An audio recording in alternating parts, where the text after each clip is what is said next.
bastante amplio, o por lo menos una ponencia.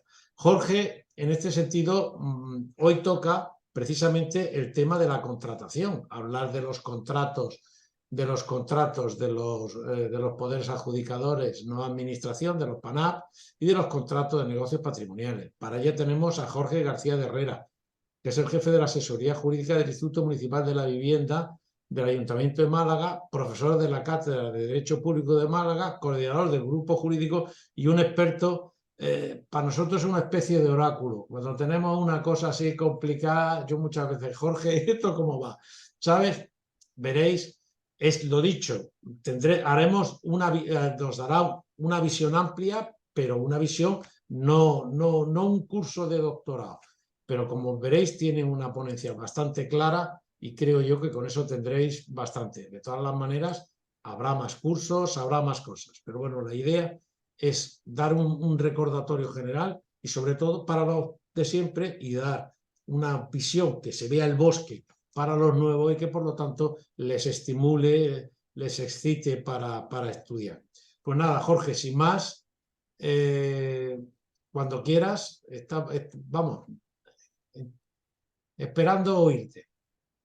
Bueno, Enrique, buenos días, buenas tardes a todos. En primer lugar, como ha comentado Enrique, pues pedir disculpas que por tema de agenda, tanto de AOS como mío, pues hemos tenido que cambiar un par de veces la sesión y bueno, pues ya hemos conseguido aunar esa cosa que nos tiene a locos todos siempre que se llama agenda, ¿no? Antes de empezar, quiero compartir con vosotros también la preocupación que yo he manifestado con la gente de AOS, con Enrique, etcétera, que es el encargo que me hicieron, ¿no? Otras veces, como sabéis, hemos estado haciendo pues monográficos pues desde estado de alarma hasta acuerdos marcos y sistemas dinámicos o hasta ejecución de contratos mucho más especializados, ¿no? En este caso lo que me pidió Enrique fue una visión un poquito más general de la ley de contratos, empezando desde el principio y acabando por el final, lo cual es digamos, una cosa que daría para un curso bastante largo, y explicar un poco las singularidades de los PANAP, ¿no? En los cuales se pudieran ver afectados. Bueno, yo lo he intentado y vamos a ello. Comparto con pantalla, ¿vale?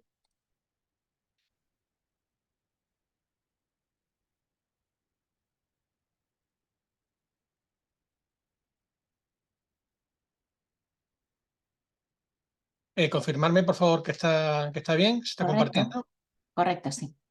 Perfecto. Bueno, pues les explico un poco lo que vamos a ver. Vamos a empezar con el principio de digamos, la normativa contractual y estos son los aspectos que quiero ver. Yo tengo aquí una barra, vale, ya se me ha quitado. Los aspectos en los cuales me voy a detener un poquito más, ¿vale? Que son las sociedades mercantiles como sector público, los órganos de contratación de las sociedades. Voy a hacer una pequeña pincelada sobre conflicto de interés y el compliance, sobre todo porque hoy en día está cogiendo bastante importancia con el tema de los fondos Next Generation, la famosa LDAC y las declaraciones de no confluencia de conflicto de interés, etcétera. La categorización de un contrato privado, que es un contrato privado en el ámbito tanto del contrato administrativo como de los poderes adjudicadores en la administración pública. El procedimiento, muy rápidamente, por supuesto. Tema importante que yo creo que es la aplicabilidad de las prerrogativas de la administración a los contratos del sector público en la administración pública. Muy brevemente, recursos administrativos, el uso de medios electrónicos y el derecho patrimonial a la contratación pública. Como veréis, todo esto ya faculta casi directamente el tiempo del que vamos a hablar. No obstante, yo considero que las cosas hay que ponerlas en su sitio. Y entonces su sitio es, en mi opinión, por supuesto, ir viendo dentro del procedimiento general cuál de estas cosas puede suponer una modificación sobre lo que sería la contratación normal de una administración pública. Para no perder más tiempo, empezamos con digamos, una norma como para seguir la presentación y sobre todo la presentación, por supuesto, la tiene AOS y se les dará, por supuesto, sin ningún problema. Y En algunas verán esta estrellita aquí, ¿vale? Esta estrellita he querido categorizar dentro de cada diapositiva o dentro de cada proceso o dentro de cada procedimiento cuando nos encontramos con una especialidad de los PANAP con respecto a la norma general. Sin más dilación, empezamos. Recordamos por qué contrata la administración pública. La administración pública contrata fundamentalmente por una ley, la Ley 9 del 17, que lo que intenta es cumplir los objetivos que fijan la directiva del Parlamento Europeo y del Consejo 23 y 24 del 14. Esas directivas son directivas mucho más sencillas que lo que nosotros hicimos, que lo que nuestro legislador hizo con la ley y convirtió en un auténtico mare magnum normativo un texto, la directiva, y como saben ustedes hay que transponerla al ordenamiento jurídico interno, bastante farragosa, bastante complicada en algunos casos incluso contradictoria dentro del propio texto, y una de las grandes dificultades que ha conllevado, y lo iremos viendo durante la presentación, es la necesidad de que sea interpretada. Problema, pues que tenemos el Tribunal de Cuentas, el Consejo Consultivo, la OIRESCOM, la Abogacía General del Estado, muchísima gente interpretando la norma, y muchas veces con interpretaciones que, leyendo la literalidad de la ley, parece que, bueno, pues son interpretaciones totalmente casi doctrinales que modifican el contenido de la propia norma. El reglamento, como sabemos, sigue siendo el reglamento que estaba cuando el texto del 2000 estaba en vigor, que es el Real Decreto 1098 del 2001, y sabemos que tenemos ahí, aunque es difícil aplicación o de rara aplicación, el pliego de cláusulas administrativas generales del 70. Bien, primero, ¿qué es el sector público? Pues la norma dice que forman parte del sector público la Administración General del Estado, las comunidades autónomas, centro Melilla y administración local. Sea gestora, servicios comunes, sociedad de la seguridad social, organismos autónomos, universidades públicas, digamos, una serie de listado, y entre ellas, en el H, nos encontramos las sociedades mercantiles cuyo capital social de participación directa o indirecta sea superior al 50%. ¿Vale? Sociedades mercantiles, si nos damos cuenta, antes estábamos hablando de administraciones públicas, Administración General del Estado, comunidad autónoma, y nos encontramos ahora con las sociedades mercantiles, que no son administración pública. Bien, pues eso es lo que podemos considerar ya que es un PANAP, poder adjudicador, no administración pública, y que se va a regir por la misma ley de contratos del sector público, si bien le van a ser aplicables algunas de las cosas de la ley de contratos y otras no. Vamos a intentar, en esta hora que tenemos para explicarlo, cuáles son las que se le van a aplicar de forma más directa y en las cuáles hay alguna modificación. Se consideran poderes adjudicadores, por tanto, a efectos de la ley, las administraciones públicas, otras más, y todas las demás entidades con personalidad jurídica propia distintas de las expresadas anteriormente. Y aquí se fija una cosa en la cual muchas veces en las charlas o los debates que hemos tenido en el seno de la AVS, le hemos dado siempre la importancia que merece, ¿no? Que hayan sido creadas específicamente para satisfacer necesidades de interés general. Este tema es muy importante. No estamos hablando de sociedades normales, estamos hablando de sociedades que en su creación, en su régimen jurídico, son normales, pero la necesidad de creación y lo que van a dar al ciudadano son satisfacción de necesidades de interés general.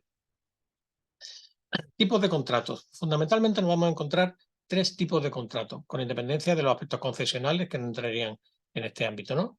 Obra, suministro y servicio. Obra. ¿Qué es un contrato de obra? Trabajo de construcción, ingeniería civil. Y para que sea un contrato de obra tiene que modificar de forma sustancial la naturaleza preexistente, bien edificando algo nuevo o bien modificando de forma sustancial lo que había. Suministro, pues suministro, su propio nombre lo dice, es una forma de adquisición. Puede ser para adquirir bienes, productos de carácter mueble, etc. Y tenemos un tercer tipo de contrato. El servicio. El servicio son prestaciones distintas, diferentes a la obra y al suministro. Y aparte veremos después que, según el artículo 90 de la ley, es asimismo un fondo de saco. O sea, todo aquello que no esté regulado por el contrato de obra, contrato de suministro, que no sea claramente un contrato de obra, un contrato de suministro, se le va a aplicar la normativa del contrato de servicio. Objeto y finalidad de la ley. Si bien los objetos y finalidades de la ley suelen ser manifestaciones de carácter un poco de brindis al sol en muchos casos, en este caso no. La ley de contratos quiere que todos sus aspectos sean incluso recurribles. Y después vamos a ver que incluso en recurso especial, del que hablaremos muy sucintamente al final de la presentación, nos damos cuenta de que hay aspectos de objeto y finalidad que pueden ser recurribles por haber transgredido un procedimiento técnicamente perfecto, dicho objeto y finalidad. Y la ley los agrupa. O sea, la ley fija 7 que yo he agrupado en 3 objetos y finalidades. 3 que van a ser, lo que van a querer es que los procedimientos se hagan de forma que todo el mundo tenga acceso, libertad de acceso a las licitaciones, publicidad y transparencia, no discriminación. 2 que van a estar muy en relación a la parte económica presupuestaria del contrato, aseguramiento objetivo, estabilidad presupuestaria y principio de integridad. Y un tercer bloque que va a decir que la gane aquel que haya hecho la oferta más adecuada.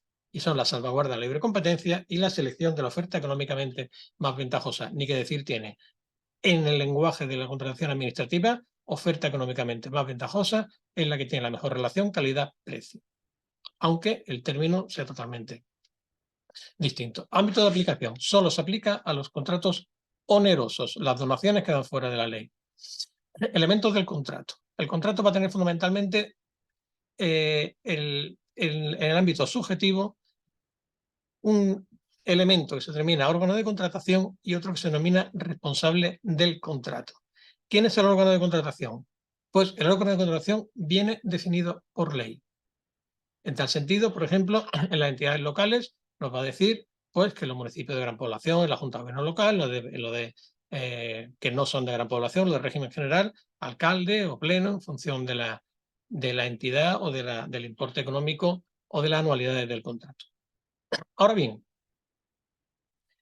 en cuanto al órgano de contratación, hemos de hacer ya una primera precisión con respecto a los poderes adjudicadores no administración pública, que también es aplicable a los organismos autónomos de pura administración pública.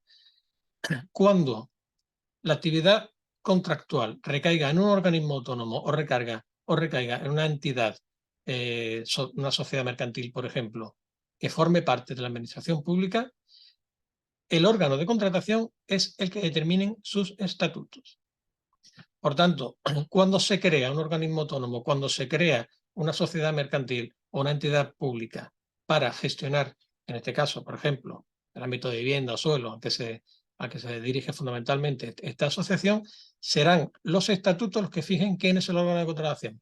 Podrán decir, el órgano de contratación es solo el Consejo de Administración. O podrán decir, el órgano de contratación es solo el gerente o el Consejo de Administración para X y el gerente para Y. ¿Vale? En este caso, insisto, si bien en la ley se fija quién es el órgano de contratación, para los organismos autónomos y empresas del sector público será quien digan los estatutos. Y este órgano de contratación será quien empiece el contrato, apruebe el contrato y adjudique el contrato. Responsable del contrato, por otra parte, será la persona que se va a encargar de supervisar la adecuada ejecución del contrato. Puede ser una persona física, normalmente un técnico, puede ser una persona jurídica, una asociación o una sociedad que se dedique a esto. Puede estar vinculada a la entidad contratante o ajena a él. ¿Qué quiere decir eso? Pues que se podrían llegar a hacer contratos de servicio de designación de responsables de contratos administrativos o del sector público. En cualquier caso, la ley sí deja clara una cosa. En los contratos de obras, el responsable del contrato es el director facultativo de la misma. Los contratistas, lo tenemos ahí, no le vamos a dar más tiempo. Personas naturales o jurídicas que asuman el compromiso, o sea, personas naturales, empresas o personas naturales o jurídicas o licitadores que asuman el compromiso de constituir una unión temporal de empresa. Entonces, esta unión temporal de empresa durará el tiempo necesario para ejecutar el contrato y asumir la garantía que deriva del mismo. ¿Cuándo no se puede contratar con la administración? Pues cuando está sin curso en prohibición de contratar. ¿Y cuáles son? Bueno, por supuesto que determina la ley. Condenada sentencia firme por diversos delitos, es sancionada por infracción grave en materia profesional, declarada insolvente. Bueno, esto viene en la ley, tampoco vamos a dilatar más en ello. Insisto, voy a ir muy rápido en algunas diapositivas que son de mero procedimiento, ante la constancia de que, como la van a estar a su disposición, pues podrá acudir a ella cuando así lo queráis, ¿no? Pueden ser además objetos de prohibición el haber retirado individualmente la proposición o dejado de formalizar un contrato o incumplir las cláusulas esenciales de los contratos o la resolución de contratos cuando se le ha declarado culpable. Recordemos que el incumplimiento de cláusulas esenciales en los contratos tiene que venir expresamente determinado en el pliego del contrato cuáles son esas cláusulas esenciales de imposible incumplimiento. Bien, me paro aquí un segundo para explicar lo que es el conflicto de intereses y el compliance o la acreditación de cumplimiento. La nueva norma, la ley de contratos, fija un artículo, el artículo 64.2, que dice que es el conflicto de intereses es cuando se tiene directa o indirectamente un interés financiero, económico o personal que pudiera parecer que compromete su imparcialidad e independencia en el texto del procedimiento de licitación. Hago un paréntesis. Hicimos hace un año, creo, un par de años, Enrique me corregirá, un monográfico sobre el conflicto de intereses. A cualquiera que tenga interés, por supuesto que lo pida y se lo mandamos. Sí, tenemos un estudio sobre compliance y además en un curso online se dio un estudio completo. Exactamente. Entonces, en cualquier caso, el que necesite más información, a modo de pincelada. Si nos damos cuenta, la intervención que hace la ley es de una generalidad, muchas veces hasta casi absurda, ¿no? Tener directa o indirectamente un interés financiero, económico, personal, y la frase que pudiera parecer que compromete su imparcialidad e independencia, que pudiera parecer, en principio, la pregunta es, ¿pudiera parecer a quién, no? O sea, es prácticamente como una obligación de justificar tu no culpabilidad, ¿no? En cualquier caso, el que se haya incurso en una situación de conflicto de intereses tendría que hacer, como norma general, una dejación de su actividad, de su intervención en la actividad del contrato. Por otra parte, la acreditación de cumplimiento o compliance. Esto también hicimos un monográfico sobre ello, que también está a vuestra disposición cuando la queráis, y se va a referir fundamentalmente la novedad de la ley a que dicha acreditación de cumplimiento desrigoriza la prohibición. Por primera vez la ley establece una posibilidad de desrigorizar las consecuencias de una prohibición de contratar con la acreditación de que se va a cumplir y de que se han adoptado las medidas adecuadas para cumplirlo. Porque he hecho un pequeño inciso en este ámbito, que en principio parecería simplemente un artículo o una parte no esencial de la norma. Pues porque hoy en día en la que estamos contratando muchísimo con respecto o con actuaciones que vienen financiadas por la Unión Europea, estos aspectos, estos ámbitos, el conflicto de intereses y el cumplimiento o compliance tiene una enorme importancia. Solo, por ejemplo, aquí en Málaga estamos firmando dos grandes actuaciones, que son más de 1000 viviendas entre las dos, con fondos Next Generation. Y entonces hemos tenido que cumplimentar varias veces un modelo DACI de declaración de inexistencia de conflicto de intereses en el inicio, en todas las personas que han intervenido, en la mesa de contratación, en los intervinientes, en la formalización, etc. Seguimos, la solvencia. Esta raya yo no sé por qué ha salido. Se ha puesto una raya de pronto, no sé si en el río. Bien. La ley de contratos sigue con la tradicional esquema de solvencia económica y financiero por un lado y técnica por otro. Y lo que intenta la ley de contratos es que la persona, la entidad, la UTE, la sociedad, la empresa que se va a presentar a una licitación tenga el adecuado respaldo técnico y financiero como para, si es adjudicatario, poder llevar a cabo el contrato. ¿Vale? ¿Cómo se acredita esa? Pues fundamentalmente por los fines que establece la ley. ley que fija una serie de parámetros de los cuales se deberán cumplir uno o varios. ¿Quién dirá la acreditación de la solvencia económica y financiera? El pliego de cláusulas administrativas. ¿Vale? Volumen actual anual de negocio, seguro de responsabilidad civil en su caso, patrimonio neto, etc. Se especifican en el anuncio y o en la invitación para participar en el contrato. La solvencia debe resultar proporcional al objeto contractual, no debiendo suponer en ningún caso los obstáculos a la participación de pequeñas y medianas empresas. Esta proporcionalidad, ¿qué viene a ser más o menos? Pues aproximadamente se fija que ha de ser de 1,5 veces el importe del contrato que se está licitando, con carácter general. Y recordemos, una solvencia no proporcional al objeto contractual puede ser objeto de recurso sobre el contenido del contrato. La solvencia, el artículo 88 viene la solvencia de contrato de obras, 89 de suministro, 90 servicios y, como comentábamos al principio, el artículo 91 de la ley habla de la solvencia técnica profesional en los restantes contratos, los restantes tipos de contratos que no sean obras, servicios o suministros, que se regirán siempre, en todo caso, por la normativa del contrato de servicios. Aquí hay que hacer otro inciso. Estamos hablando de contratos. Vale, ninguna ley de ámbito privado o ninguna ley de ámbito público puede establecer exactamente qué tipo de contrato hay. ¿Por qué? Pues porque en una economía de mercado habrán tantos tipos de contratos como acuerdos no contrarios a la ley, al orden público, a intereses de terceros en caso de que afecten, etcétera, se puedan realizar. Por tanto, la ley, aunque te dice, ojo, hay 3 tipos de contratos básicos, obra, suministro y servicio, dice, y en todas aquellas tipos contractuales en los cuales no esté claros que sea obra, servicio, suministro o sea algo distinto a ellos, se seguirá la norma del contrato de servicios. Estamos hablando de solvencia. Vale. Con la solvencia tiene también una variante que es la denominada clasificación de empresa, que habrán oído alguna vez hablar de ella. Insisto, hay gente que me está oyendo, gente con la que hemos departido, que obviamente para ellos esto es, digamos, un poco básico, pero estamos digamos, en una charla de carácter un poquito más general. La clasificación de empresas. El artículo 64 de la Directiva 24 habla de que se puede crear una lista oficial de operadores económicos autorizados y certificados. ¿Qué quiere decir eso? Que la propia normativa europea, la propia directiva, establece que mientras mejor tengas clasificados a los empresarios que van a licitar, más rápido será el contrato administrativo, más firme será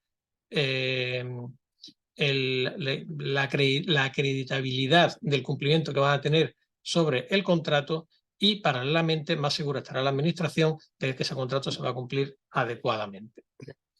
La ley de contratos fija la clasificación de empresas hoy en día para contratos de obra cuyo valor estimado sea igual o superior a 500.000 euros. Vale. Y sin embargo, vemos que nos podemos clasificar en obra, en servicios, suministros, y cómo se arbitra esa dualidad de circunstancias. Pues con que en los pliegos se puede recoger como requisito alternativo de solvencia la clasificación de empresas. ¿Qué quiere decir esto? Pongamos que yo voy a licitar un contrato de obras de 800.000 euros. Entonces digo, para participar en este contrato tendrá que tener como mínimo la clasificación de grupo, subgrupo, categoría, la que sea. Vale. Ahora bien, pongamos que vamos a hacer un contrato de obra de 300.000 euros o un contrato de servicios de 800.000 euros. En eso la ley no exige clasificación. Sin embargo, yo puedo decir, para participar en este contrato tienes que tener esta solvencia técnica, la que hemos visto antes. Anualidad tal, contrato de seguro, etcétera, etcétera. Alternativamente, si me presentas esta clasificación, también se te da por cumplida la solvencia. Conseguimos 2 cosas con eso. Por una parte, la mejor facilidad por parte de la empresa a la hora de presentar la documentación.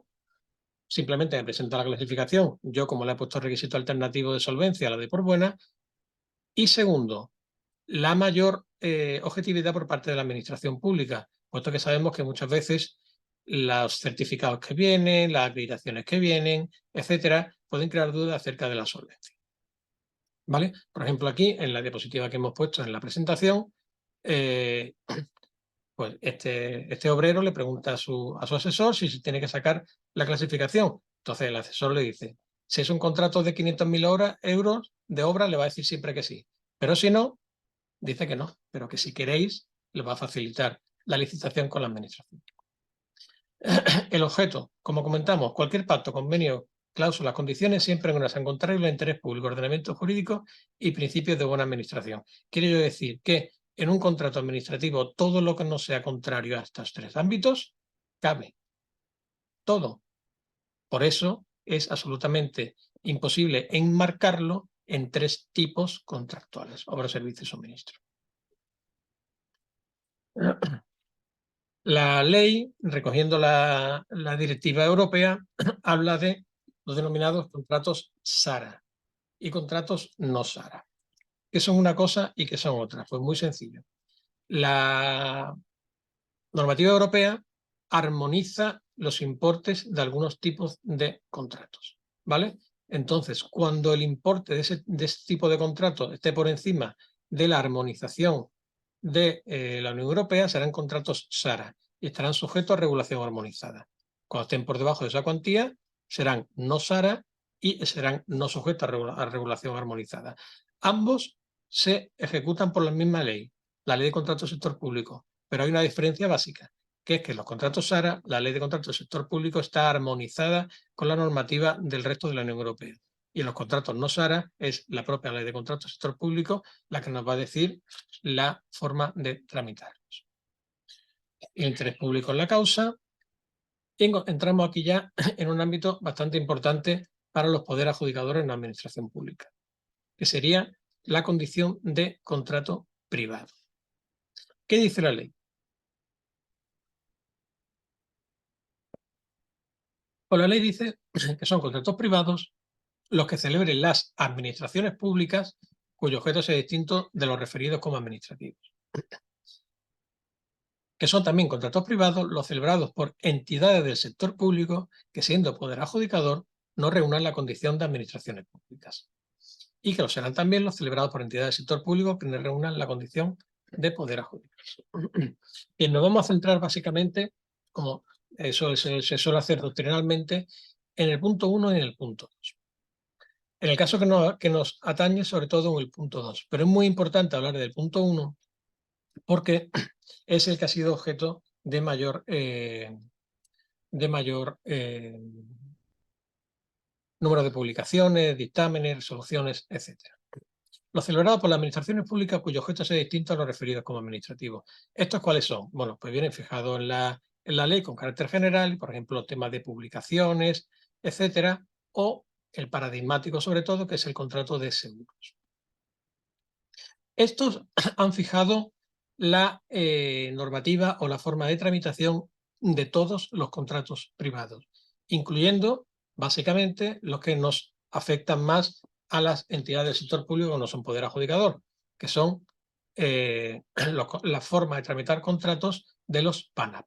Después, cuando veamos los tipos de los procedimientos de contratación, veremos si los poderes adjudicadores en una administración pública, el sector público en una administración pública, las empresas públicas, pueden utilizar cualquier tipo de procedimiento. Pero por ahora lo que nos quedamos es cuál es la normativa general aplicable.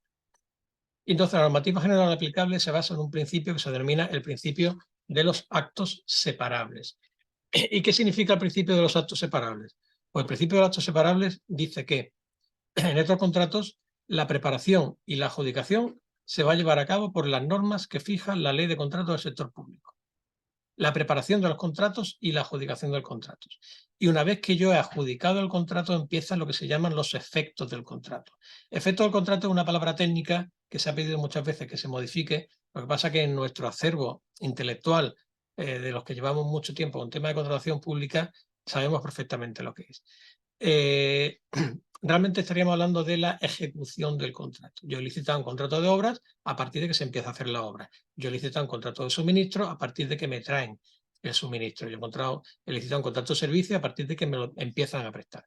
Bien, pues en ese punto de inflexión, Antes lo he licitado por la ley de contratos, preparación y adjudicación. Y desde el momento en el que he adjudicado el contrato, efectos, modificación o extinción se van a seguir por el derecho privado. ¿Qué derecho privado? Pues el que corresponda a cada sector. Imaginaos, por ejemplo, y lo veremos ahora, en el ámbito del seguro. Pues yo lo licito por la ley de contratos del sector público. Y una vez que ya lo he adjudicado, toda la normativa se seguirá por la ley del seguro. Ello va a incidir mucho en la jurisdicción competente. ¿Por qué? Pues porque las cuestiones que se refieran a la preparación y adjudicación se van a seguir por la jurisdicción contenciosa administrativa, y los que se refieran a la ejecución, efecto, modificación, extinción, etcétera, se van a seguir por la jurisdicción civil. Imaginémonos, por ejemplo, solicitamos un contrato de seguro para una promoción de viviendas, ¿vale? Si la reclamación que me llega desde el juzgado, lo que está diciendo es: creo que esta persona no tenía que haber sido adjudicataria del seguro, estamos hablando claramente de que lo que se está discutiendo es la preparación y adjudicación, porque dicen que no tiene que haber sido adjudicataria. Ley de contrato del sector público, jurisdicción contenciosa administrativa. Ahora sí, lo que me está discutiendo es que ha pasado algo durante la obra y el seguro no ha respondido como debía. Ya lo que estamos hablando es de los efectos del contrato, de la ejecución del contrato, y en ese caso sería jurisdicción civil.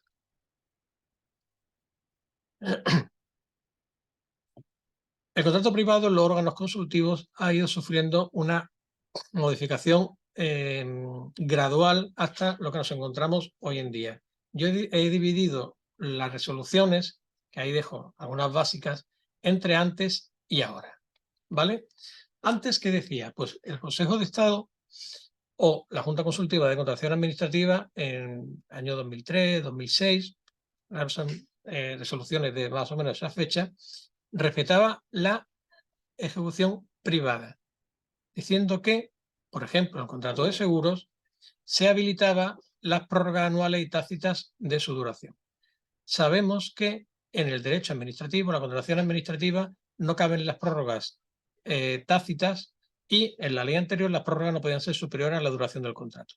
Bien, pues tú podías poner en un pliego de seguro que se iba a renovar año a año, como cualquiera de vosotros o yo, pues renueva el seguro de mi casa, ¿vale? Sin tener que hacer ningún acto expreso, sino simplemente se puede renovar.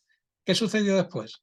Hubo una modificación de los criterios y hubieron varias resoluciones, y quizá la paradigmática es la de la Junta Consultiva de 2020, 7 de 2020, en la cual cambia de criterio y dice que la voluntad del legislador es hacer el artículo 29, la duración, aplicable a todos los contratos del sector público. Por tanto, desaparece esa posibilidad de prórrogas anuales y se tendrá que fijar la prórroga claramente en el pliego regulador. Con independencia de la parte un poquito más clara, pero más nimia, que es sobre la afección sobre un contrato de seguros, simplemente ya sabemos que a partir de ahora hay que hacer lo que está en el pliego. Sí es muy importante ver que la Junta Consultiva lo que hace es decir: ojo, si bien que estoy diciendo que la preparación y adjudicación es por la ley de contratos, efecto y extinción y modificación es por el derecho privado, ahora digo que mano un tropo. Algunas cosas sí, y en algunos casos yo digo, insisto, la Junta Consultiva, que la ubicación sistemática en la ley manifiesta la voluntad del legislador de que se aplique todo, ¿vale? Como vemos, si cogemos literalmente la ley, no nos queda claro. Ahora, la interpretación que se hace, no estoy haciendo una crítica feroz a una injusticia, ¿no? Lo que estoy diciendo es que es una interpretación cogiendo como base de interpretación el conjunto de la norma, lo cual siempre está bien, pero llevándolo a un terreno en el cual modifica las interpretaciones que hacía con carácter previo. ¿Cómo se tramita un expediente? Pues vamos muy rápido con esto, como podréis comprender. Tiene 3 fases y una perfección. Se inicia, se aprueba y se adjudica. Los contratos administrativos se inician, menos los menores, se inician, se aprueban y se adjudican. Y una vez que se adjudican, menos un par de supuestos que veremos a continuación, se formalizan, momento en el cual empieza la ejecución del contrato. el inicio. La ley de contratos exige la elección del procedimiento de licitación, los criterios de solvencia o, en caso de obras de más de 500.000 euros la clasificación, el valor estimado del contrato y, en el contrato de servicio, informe de insuficiencia de medios. ¿Qué quiere decir eso? Que cuando la administración pública comienza un contrato administrativo, tiene que quedar muy acreditado que no tiene medios para hacer esa prestación. Y ojo, esos medios ya no pueden ser como antes de la ley del 2007 o esos informes, los cuales se decía, no teniendo medios, licitamos este contrato. No, verá usted. No teniendo medios por esta y esta y esta razón. Ponemos un ejemplo muy sencillo que yo creo que va a ser relativamente fácil de entender a todos los que estamos en esta dinámica. Imagina, por ejemplo, que se quiere contratar en un pueblo a un arquitecto, ¿vale? Para que haga un proyecto. Entonces se hace un informe diciendo, no habiendo medios suficientes, contratamos a un arquitecto. Y por parte del secretario, el asesor jurídico del interventor, dice, ese informe está incompleto. ¿Por qué? Pues porque dígame usted por qué no tienen medios. No, pues porque tengo solamente un arquitecto en plantilla y esto es mucho trabajo. Perfecto. A los 3 meses vuelve a licitar un contrato de arquitecto para otro proyecto. Y a los 3 meses vuelve a licitar otro contrato de arquitecto para otro proyecto. Entonces el interventor, el asesor jurídico, esto le dirá, vamos a ver, usted lo que necesita es un arquitecto de plantilla. Y dice, sí, pero es que ahora mismo no puedo contratar a un arquitecto de plantilla pues porque estoy sujeto a tasa de reposición. Vale, pues dígamelo usted todo eso en el informe. Yo no tengo medios porque solamente tengo un arquitecto de plantilla. Este hombre está saturado de trabajo y yo necesito sacar esto. Lo idóneo sería tener otro arquitecto más en plantilla, pero no lo puedo hacer porque no tengo tasa de reposición. A partir de ese momento ya tengo un informe de insuficiencia de medios justificado, esto es simplemente un ejemplo, obviamente, para que el contrato siga adelante. Y a partir de ese momento tengo que justificar la decisión de no dividir en lotes.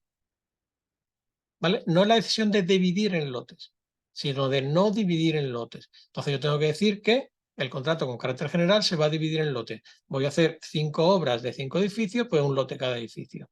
No, pero es que esas 5 obras van a estar interconectadas. Bueno, pues entonces justifícame que a efectos prácticos, a efectos legislativos, a efectos de solvencia, etcétera, es mejor que no sean lotes. Bien, vamos a ver los procedimientos. Y la pregunta que surgía siempre, y que ha surgido siempre, y de la cual hemos debatido también en este foro siempre es, verá, a mí la ley, el artículo 318, me dice que la adjudicación de contratos no sujetos a regulación armonizada caben 2 vías. Primero, que tenga, mutatis mutandi, el contrato menor, 40.000 euros en obra, 15.000 en servicios, y eso se lo puedo adjudicar directamente a cualquier empresario con capacidad de hablar con habilitación profesional. Vale, eso yo creo que lo tenemos claro. ¿Vale? Cualquier empresario con capacidad de obrar y habilitación profesional. Y la ley dice, en los que no sean esto, y ojo lo que dice la ley, se podrán adjudicar por cualquiera de los procedimientos previstos en la sección segunda del capítulo primero del título primero del libro segundo de la ley. Bien, pues parece que una empresa, que un PANAP, que un poder adjudicador, una administración pública, puede utilizar cualquier procedimiento de los que vienen en la ley, puede utilizar cualquier procedimiento de los que vienen en la ley. Insisto, lo que dice es que se podrá adjudicar por cualquiera de los procedimientos previstos. Recordemos que cuando la ley dice que se podrá adjudicar por cualquiera de los procedimientos, lo que está diciendo es que esa adjudicación va a devenir de cualquiera de los procedimientos, con excepción del negociado sin publicidad. Bien, pues parece que en principio la cosa queda clara. Pues no estaba todavía en vigor la norma cuando el 17 de enero del 18 la Abogacía General del Estado dice que a juicio de este centro directivo lo que se reconoce a los PANAP es la opción de elegir entre los mismos, pero que no parece que sea el designio del legislador que los poderes adjudicadores adjudiquen un contrato grande por procedimientos que están diseñados para contratos de menor cuantía, más ágiles, etc. Por tanto, a juicio de la Abogacía General del Estado, cuando la ley dice que se puede utilizar cualquiera de los procedimientos, ella considera que lo que tiene que decir es los mismos. Cambia cualquiera por los mismos. Este informe de la Abogacía General del Estado del 18 se ve referendado por la resolución o la recomendación de la Comisión Permanente de la Junta Consultiva de Contratación Pública del Estado, que dice que se concede a los PANAP la posibilidad de optar por cualquiera de los procedimientos de contratación y ello debe entenderse como una remisión íntegra a la regulación aplicable a cada uno de estos procedimientos. O sea, la ley dice que los PANAP podríamos licitar un contrato administrativo por cualquiera de los procedimientos que la ley dice, y sin embargo la Junta Consultiva y la Abogacía General del Estado, en una interpretación que ha hecho éxito, dice que no, que tiene que ser por los mismos procedimientos que se hacen. Y digo que ha hecho éxito porque al final ha sido así. La tramitación podrá ser ordinaria, que es la que vamos a ver, urgente o de emergencia. Urgente es, dicho de forma muy sucinta, y ahí tenéis la norma o los principales hitos, ¿no? Cuando un procedimiento, pues por razón de interés público, pues es necesario acelerarlo. Emergencia es totalmente lo contrario. Emergencia es acontecimientos catastróficos, grave peligro, defensa nacional, etc. Yo recuerdo cuando yo empecé a aplicar los contratos administrativos, hacía mucho tiempo, demasiado, siempre se ponía el ejemplo de la montaña, ¿no? ¿Cuándo es una tramitación de emergencia? Pues cuando la montaña se va a caer sobre un pueblo. Entonces, en ese momento, pues el alcalde lo que tiene que decidir es rápidamente cómo solucionar ese problema. Fijaos que la ley no dice que se pueda contratar a dedo.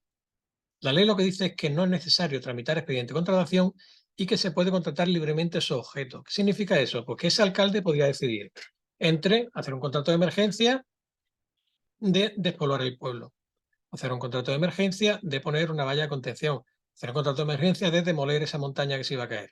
El objeto podía ser el que quisiera. Y como no tenía que tramitar expediente, lo podía adjudicar directamente a cualquier empresario con capacidad para hacerlo.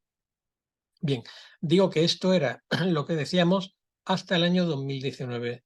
Desde el año 2020, yo creo que desgraciadamente todos hemos aprendido a tramitar contratos de emergencia y a ejecutar contratos de emergencia, puesto que casi todo, el 95% de los contratos COVID se tramitaron por vía de emergencia.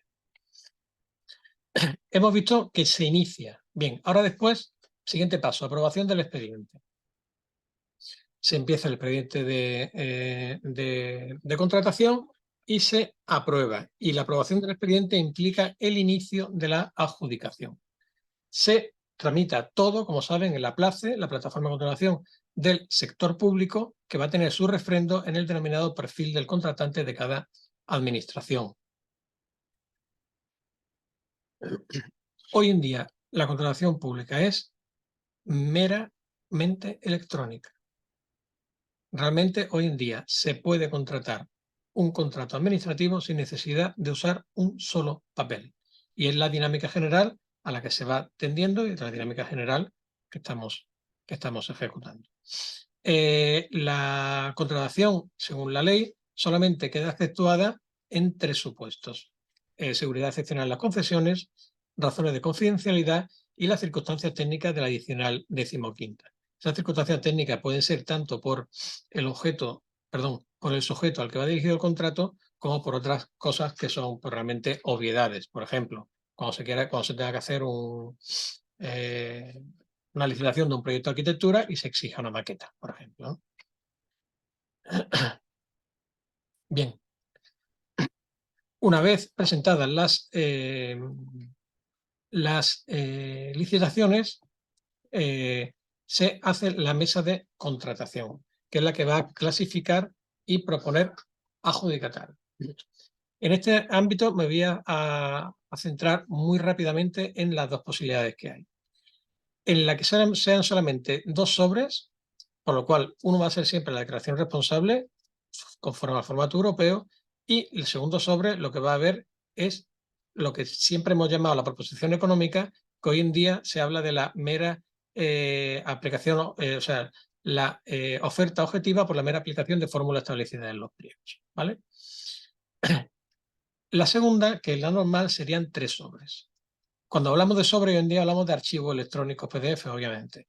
El sobre 1, declaración responsable. Sobre 2, juicio de valor. Y tercero, mera aplicación de fórmula. Con respecto a juicio de valor, quisiera hacer un pequeño inciso. Y sobre todo porque es un tema que se nos ha dado últimamente aquí en el Ayuntamiento de Málaga. Cuando es más del 50% hay que nombrar una comisión de selección, etc. Pero se ha dado una circunstancia que yo quiero comentar con todos vosotros, pues, porque me ha parecido a mí interesante traerlo a esta charla. Cuando ese porcentaje, por ejemplo, pues pongamos de un 10, un 15, un 20, un 25%, realmente se va a hacer simplemente un informe técnico y la mesa de contratación es la que lo va a calificar. Pero en caso de que se fije que hay que llegar a un determinado porcentaje y si no pasas ese determinado porcentaje, quedas excluido de la contratación pública, la Junta Consultiva y el Tribunal de Cuentas, si bien hay que decir que también han adoptado resoluciones contrapuestas, ha venido fijando en algunas resoluciones que eso implicaría atribuirle un 100% de puntuación. Por tanto, esa hipotética exclusión de aquel que, aunque el porcentaje sea un 25%, no supere un límite que viene establecido en el pliego para continuar, tendría que haber sido dictada también por esta comisión de expertos. Lo repito para poner de manifiesto lo que estoy comentando, ¿vale? Más del 50%, un comité de expertos, que es más del 50% juicio de valor, un comité de expertos que es el que va a evaluar eso. Menos del 50%, no hay ningún problema, simplemente informe técnico y mesa de contratación. Pero imaginemos que decimos un 20% juicio de valor, pero el que no llegue a una puntuación que implique un 10% queda excluido. Pues la Junta Consultiva y el Tribunal de Cuentas han dicho, oiga, usted al final lo que está haciendo es atribuyendo un 100%, ¿para qué lo está excluyendo? Por tanto, esa exclusión tendría que venir también de la mano de una comisión de expertos. Vale, esto lo pasamos un poco. Ofertas normales o desproporcionadas. ¿Qué son las ofertas normales o desproporcionadas? Bueno, pues en principio son aquellas que conocemos de siempre del artículo 85 del reglamento, ¿vale? Y eso significa que en función de que haya 1, 2, 3, 4 o más licitadores, habrá unos porcentajes ante los cuales la administración pública puede poner en duda que esa oferta sea viable. ¿Qué quiere decir eso? Imaginaos, por ejemplo, que se saca un contrato a un tipo de 1.000 euros, bueno, de 1.000.000 de euros y a una oferta de 500.000 euros. Bueno, en principio esa oferta parece lo que antes se llamaban temerarias y hoy en día se llaman anormales o desproporcionadas. Y entonces, ¿qué pasará? Pues que la administración requerirá al licitador o licitadores para que la presenten, perdón, que la hayan presentado para que la justifiquen dándole un plazo suficiente. Primera cuestión.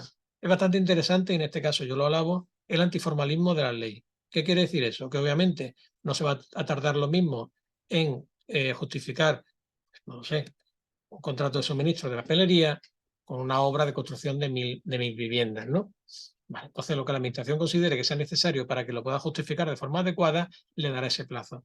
Pero ojo, antes el técnico que informaba tenía una casi absoluta poder, ¿no? Era plenipotenciario para decir cuándo se aceptaba o no. Hoy la ley de contratos dice, usted solamente puede fijarse en estos aspectos. Ahorro en el procedimiento de fabricación, servicio o medio de construcción, soluciones técnicas, siempre que tenga condiciones excepcionalmente favorables para ejecutarlo, innovación, respeto social, laboral, medioambiental de su contratación y la posible obtención de la ayuda del Estado. El informe técnico que faculte o diga que no a la aceptación de una oferta normal o desproporcionada se ha de centrar en uno de esos puntos. Anteriormente era a criterio del juicio, a criterio técnico del técnico responsable, era el que justificaba la aceptación o no aceptación de esa oferta. Si bien la ley, como ya he dicho, a mí me parece adecuado el antiformalismo que fija, hay una frase que yo no puedo dejar de citar, porque a mí me sigue llamando mucho la atención, que dice que en cualquier caso sobre las ofertas normales desproporcionadas se hará un seguimiento pormenorizado por parte de la administración pública. Vale, esto a mí me parece una barbaridad, sinceramente. Primero, porque si has considerado que es adecuada, no es adecuada pero. Y en segundo lugar, es que todos los demás contratos con ofertas aceptadas sin necesidad de pasar por este procedimiento no han de ser objeto de un seguimiento pormenorizado. Bien, aquí estaría el procedimiento un poco y lo pasamos. Garantías. Garantías en los contratos que se celebren con el sector público. Tradicionalmente hemos hablado de una garantía provisional y una garantía definitiva. La garantía provisional 3%. Hoy en día la ley dice que solamente se procederá su exigencia cuando el órgano de contratación lo considere necesario y no podrá ser superior a un 3. Garantía definitiva, en este caso sí, siempre 5% el precio final ofertado sin IVA. Si bien la administración pública en determinadas circunstancias lo puede excluir, eximiéndolo de garantía, fijándolo en el pliego, y en casos en los cuales sean de una especial incidencia se podrá emplear hasta un 10%. Bien, hemos iniciado, hemos aprobado y ahora adjudicamos el contrato. Relación calidad-precio.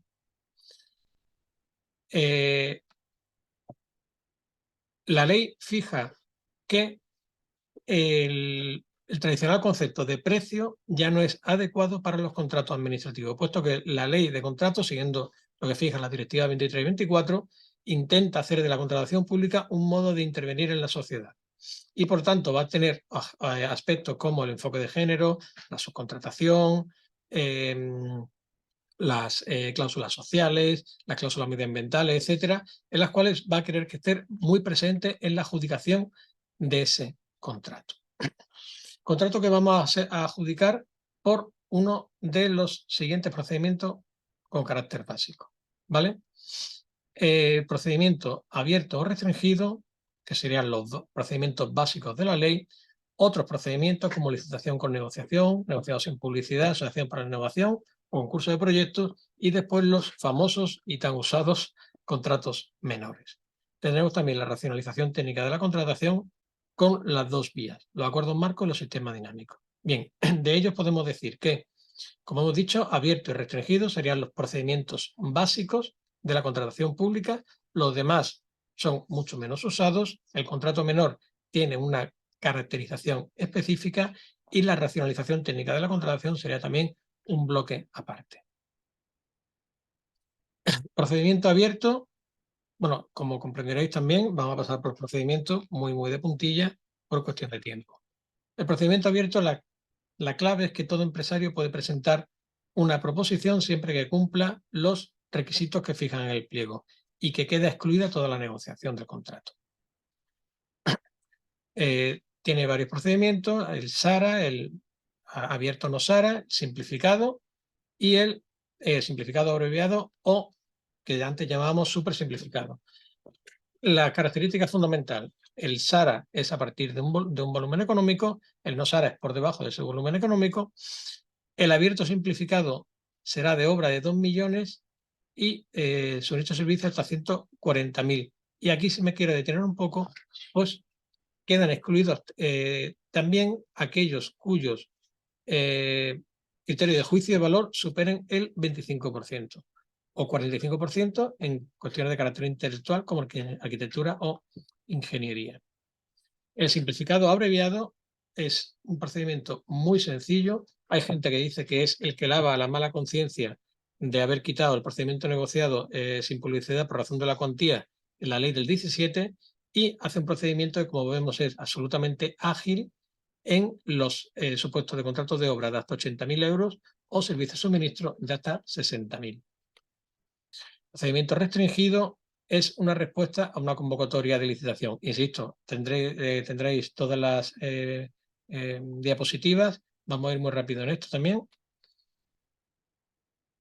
Licitación con negociación, cuando se necesita un trabajo previo de diseño, adaptación por parte de los licitadores que implique soluciones innovadoras, que conlleve riesgos inherentes, que establezca la imposibilidad por parte de la administración o sector público licitador de establecer unas ciertas especificaciones técnicas, etc. Procedimiento negociado sin publicidad, lo más importante es lo que acabo de citar. Queda suprimido el procedimiento negociado sin publicidad por razón de la cuantía.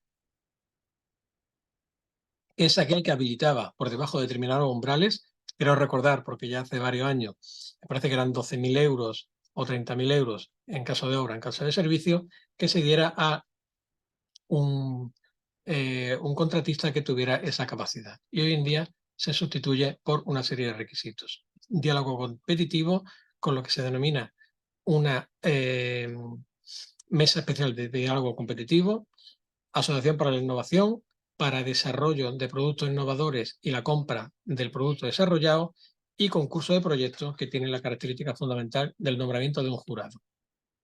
La racionalización técnica de la contratación la vamos a pasar, ¿de acuerdo?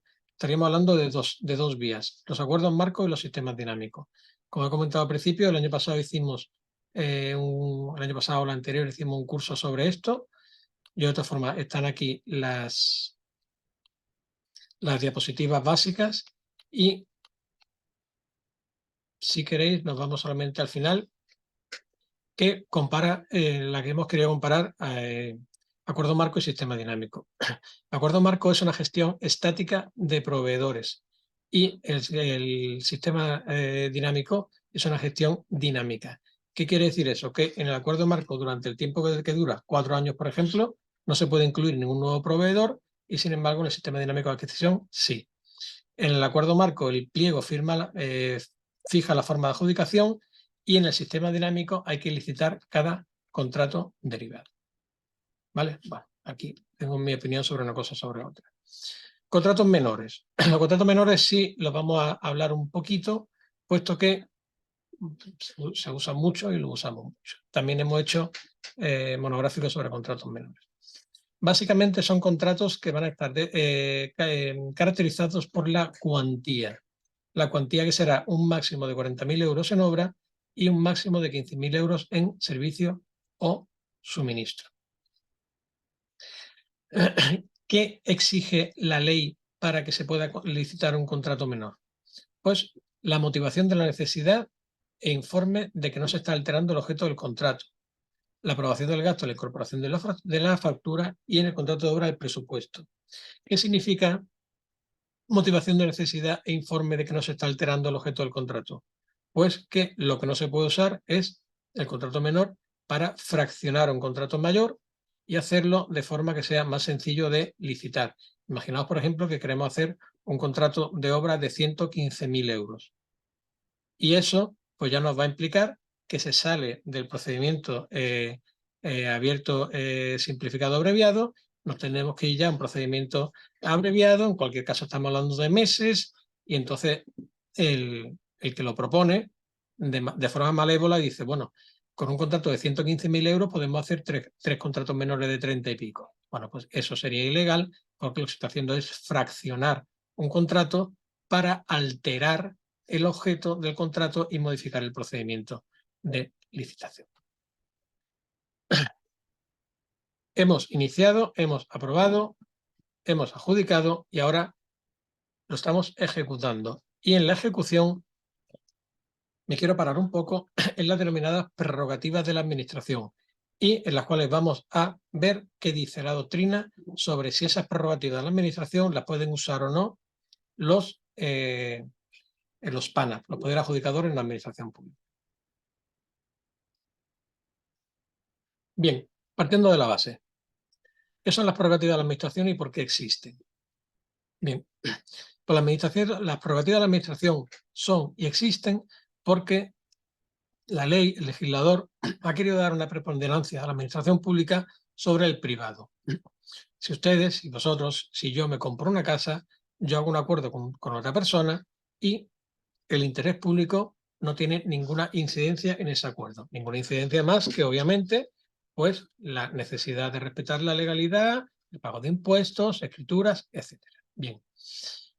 En este caso no. En este caso, el legislador ha querido decir, oiga usted, en un contrato de la administración pública, por ahora estamos en la administración pública, ¿eh? En un contrato de la administración pública hay un interés, que es el de la administración pública, que es el de todos, y otro, el de un privado, que es el suyo propio. Y yo quiero dar más fuerza al interés de aquellos que defienden el interés común. Y entonces les voy a dar prerrogativas, les voy a dar potestades exorbitantes sobre la que tiene el privado, el contratista. ¿Y cuáles son?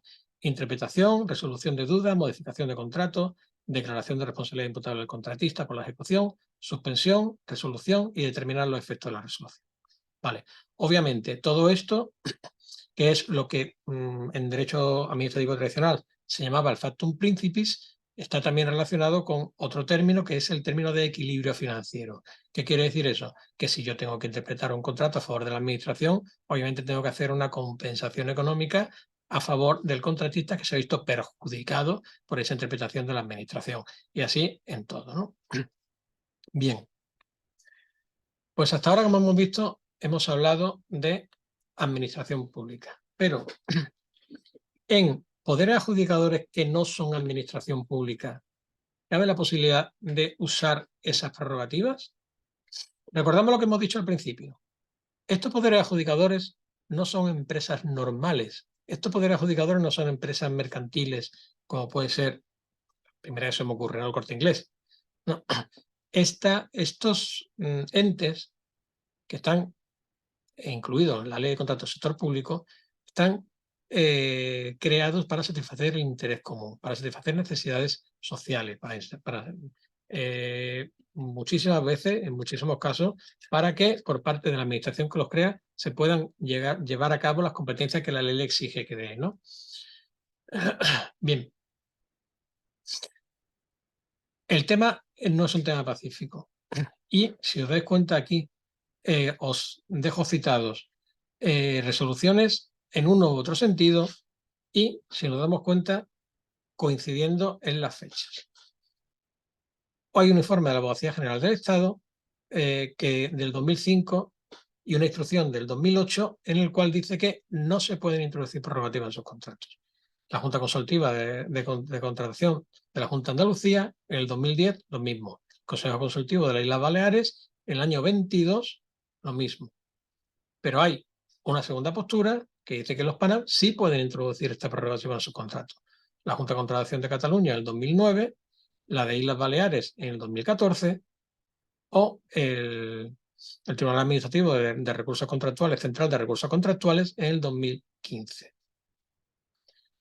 ¿Por qué uno y por qué otro? Bien, los fundamentos en contra son fundamentalmente que el ejercicio del jus variandi, o sea, la posibilidad de modificar los contratos, es aplicable a los contratos regidos por el derecho público y no a los contratos sometidos al ordenamiento jurídico privado.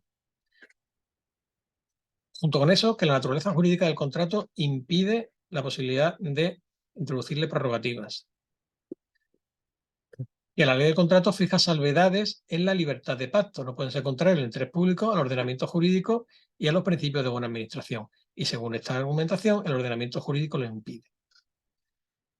¿Por qué? Pues porque las prerrogativas, según dicen estos que están en contra, en un contrato privado son frontalmente contrarias al ordenamiento jurídico, puesto que en estas se rige el principio de igualdad. Lo que decíamos, cuando yo compro una casa, estoy en igualdad de condiciones que la persona, o sea, el que compra que el que vende. Y en relación a la vinculación, dice que no existe equiparación, puesto que el licitador lo único que puede hacer es presentar ofertas. ¿Qué quiere decir eso? Pues que en el ámbito privado, pues, volvemos al ejemplo de la casa, yo quiero que mi casa cueste 1 millón de euros, el que me la quiere comprar dice que no, que cuesta 100.000 y llegamos a un acuerdo en venderla en 500.000. Este argumento dice que eso no se puede dar en la contratación pública, puesto que el licitador lo único que puede hacer es presentar una oferta.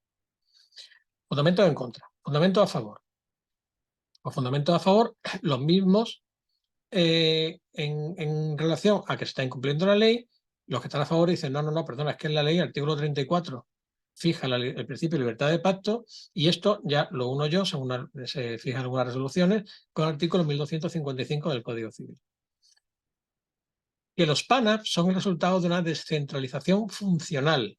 O sea, no estamos hablando de que sean empresas, como ha dicho el Corte Inglés, que lo que se dedica es muy legítimamente y lo hace muy bien, vender su producto. No, no, no. Cumplen finalidades propias de la administración en el ámbito prestacional. Por tanto, están creadas por la administración para dar una serie de prestaciones que sin su creación no podría dar o daría de forma más defectuosa. Que la actuación permite incluir en los pliegos prerrogativas que el contratista acepta desde el momento en que se presenta la oferta. ¿Qué quiere decir eso? Yo lo meto como condición para licitarlo. A partir de que el contratista lo ha aceptado, ya forman parte, digamos, de ese acuerdo contractual. Junto con eso, y yendo un poquito más en este argumento, que está claro que las prerrogativas de la administración en las administraciones públicas vienen ex lege, están fijadas por la ley. Pero en los PANAP no están ex lege, sino por acuerdo de las partes. Acuerdo que viene refrendado por la aceptación de un licitador de algo que aparece previsto en un pliego. Y finalmente, que el derecho aplicable a los efectos, complementos de extinción es el derecho privado. Lo que decíamos al principio, recordáis, cuando hablábamos de preparación y adjudicación, ley de contrato, efectos, extinción y modificación, derecho privado. Pues si los efectos, complementos de extinción de estos contratos es por derecho privado, en el derecho privado no cabe duda de que un pacto entre particulares es válido. ¿Vale? Pues un poco para que sepáis a la hora de redactar los pliegos en los poderes adjudicadores en la administración pública, bueno, porque es un tema controvertido, que hay resoluciones que lo amparan, resoluciones que no lo amparan y los fundamentos en contra y a favor de una y de otra. Bien, recursos. Vamos muy rápidamente para ir ya un poco concluyendo, porque si no se nos va a ir el tiempo. La nueva ley retoma y crea ya y institucionaliza el denominado recurso especial, ¿vale? En el cual caben una serie de actuaciones que pueden ser recurribles y con unas condiciones que sean contratos de más de 3 millones en obra y más de 100.000 euros en servicios. Pero, ¿qué sucede en los demás casos? Pues fijaos que la ley dice que en los demás casos se seguirán los recursos administrativos generales. Perfecto, hasta ahí lo tenemos todo muy claro. En consecuencia, he hecho un poquito para arriba. Sí, se da la circunstancia en que determinados objetos y con determinadas cuantías se puedan recurrir por recurso especial en materia de contratación, recurso especial. Si no se dan esos objetos o esas cuantías, recurso administrativo, alzada de reposición. Pero ojo, ¿qué sucede para una sociedad, para una empresa que no tiene ese régimen de recursos administrativos? Que como sabemos solamente están previstos para la administración pública.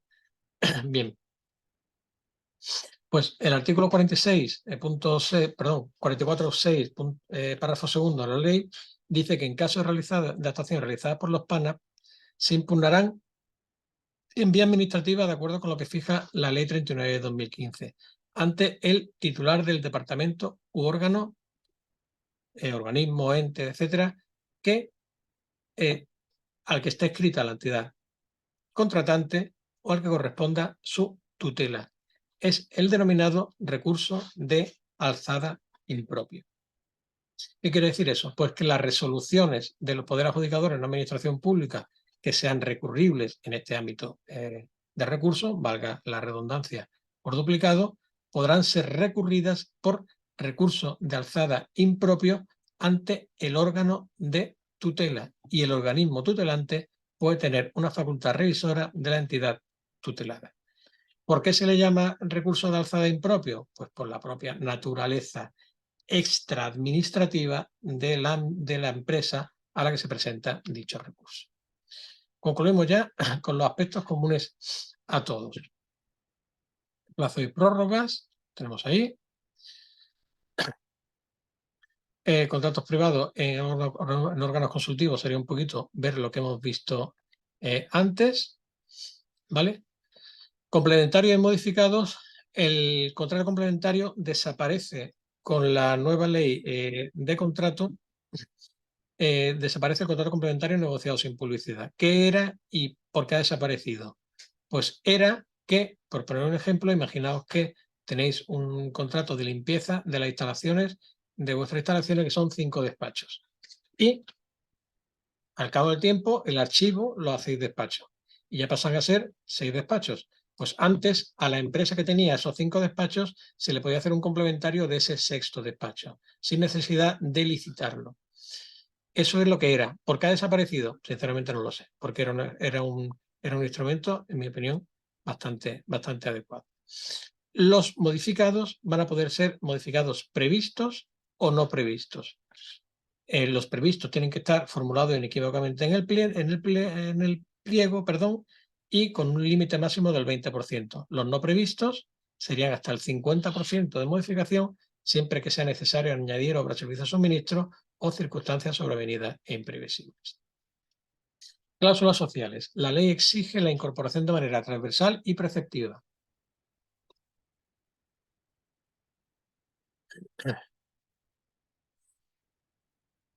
Enfoque de género. La ley pide la incorporación de la mujer, sobre todo en sectores en los que esté con una infrarrepresentación. La valoración de la contratación femenina es valorable como criterio de adjudicación y introducir a la mujer durante la ejecución del contrato puede considerarse una condición especial de ejecución de contrato. ¿Qué quiere decir que el fomento de la contratación femenina es valorable como criterio de adjudicación? Que imaginaos, por ejemplo, un contrato de servicio en el que se diga que hay que contratar un equipo compuesto por un arquitecto, un ingeniero y un aparejador. ¿Vale? Bien, pues en caso de empate o en caso de que así se fije en el pliego, si ese arquitecto es una arquitecta, si ese ingeniero es una ingeniera o ese aparejador es una aparejadora, tendrá preferencia sobre el hecho de que en otro de los equipos los 3 fueran varones. Subcontratación. La subcontratación ha sufrido, digamos, muchas modificaciones en favor de las empresas subcontratistas. En los pliegos se podrá fijar que se establezcan los subcontratistas, en la adjudicación del contrato, en la ejecución del contrato, pero ojo, recordemos que sigue estando la cláusula de que el contratista responde solo ante el contratista principal. El conocimiento y hasta la actuación que haya tenido la administración digamos, en una actuación del subcontratista no altera la responsabilidad exclusiva de este. Y la ley sí incluye una novedad que es la disposición adicional 51ª, que se puede prever en los pliegos que se realicen pagos directos a los subcontratistas que se entenderán realizados a cuenta del contratista principal. Vamos concluyendo. Cómputo de plazo, recordemos que son 10 hábiles, salvo que en los pliegos o en el tipo de contrato, por ejemplo, el contrato abierto simplificado abreviado, son 10 hábiles, ¿no? En cuanto al uso de medios electrónicos, informáticos y telemáticos, pues lo que hemos comentado, siempre que no conlleven discriminación, etcétera. Y en este ámbito me da pábulo para concluir la presentación con el denominado juego del derecho patrimonial. Vale. Negocios patrimoniales. Y con esto ya concluimos. El artículo 3.3c, como hemos visto, dice que las sociedades mercantiles son poderes adjudicadores y ello implica la afección al juego de remisiones normativas del ámbito patrimonial. Yo aquí cuando hablo de afección al juego de remisiones normativas, hablo de lo que en mi opinión, y permítanme la expresión, es un auténtico mare magnum normativo. ¿Por qué? Pues porque la ley de contrato dice que los negocios patrimoniales se seguirán por la normativa patrimonial y te va a la normativa patrimonial y dice que los negocios patrimoniales se seguirán por la ley de contrato. Entonces, al final estamos hablando de una absoluta necesidad de armonizar dos normas que se están autorrechazando la competencia de procedimiento de tramitación. En este ámbito es bastante interesante la el asunto Ben Mose Vestergaard, que es del año 2001, hace ya tiempo, pero el Tribunal de Justicia dice que aunque algunos contratos estén excluidos del ámbito de aplicación de las directivas comunitarias que regulan los contratos públicos, las entidades adjudicadoras que lo celebran estarán obligadas, no obstante, a respetar las normas fundamentales del tratado. ¿Qué quiere decir eso? Pues que las entidades adjudicadoras están obligadas a respetar las normas fundamentales del tratado. ¿Y qué son las normas fundamentales? Pues hay que decir que esta vinculación establece un nexo entre la administración matriz y la sociedad dependiente, y que las instrucciones de los órganos de tutela han de ser respetadas siempre por la entidad tutelada. Ahora bien, estamos hablando, según la sentencia que hemos dicho, de respetar las normas fundamentales. Ahora, la publicidad de un negocio patrimonial es parte de la norma fundamental del tratado. Pues fijaos lo que dice la ley. Los negocios patrimoniales deben ser objeto de publicación de acuerdo con sus normas específicas, no siendo de aplicación en los términos generales el artículo 63 de la Ley de Contratos a los negocios patrimoniales. ¿Qué quiere decir esto? Que entre las excepciones a la tramitación electrónica de actuaciones podemos incluir, y yo digo, incluimos los negocios patrimoniales. ¿Qué quiere decir eso? Que si bien el procedimiento de contratación va a ser el que fije la ley de contratos del sector público, la vía de publicidad y difusión de los negocios patrimoniales no ha de ser la que fija la ley de contratos del sector público, porque los negocios patrimoniales han de ser objeto de publicación de acuerdo con sus normas específicas. En consecuencia, los negocios patrimoniales pueden publicarse en el perfil, pero no es obligatorio.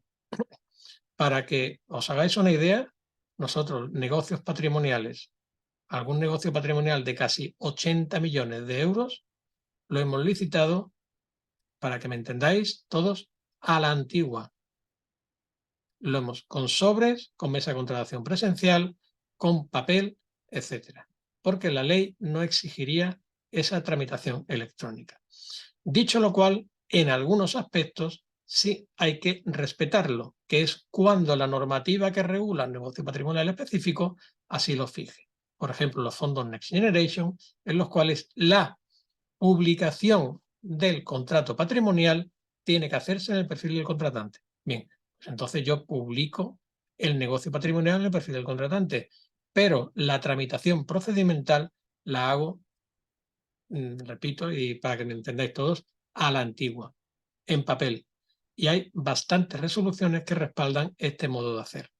El Tribunal Catalán de Contratos del Sector Público del año 21, del Tribunal Administrativo Central del 18, y os dejo ahí el enlace para que lo podéis copiar cuando tengáis la presentación de una resolución muy interesante de la Junta Consultiva de Andalucía, en la cual fija claramente la no necesariedad de tramitación electrónica de negocios patrimoniales por la plataforma de contratos del sector público. Pues con esto, y perdón por la rapidez y perdón por la velocidad de la presentación, pues yo ya quedo a vuestra disposición, y si queréis que comentemos algo, pues a vuestra disposición total. Pues, Jorge, muchas gracias. Mira, estaba un poco temeroso de que ibas a hacernos un esquema. Te voy a leer un correo que he recibido. Dice: muy buen resumen de la ley de contratos del sector público. Enhorabuena. Eso, un compañero. Bueno, muchas Chico, gracias. se puede decir más fuerte, pero más claro no.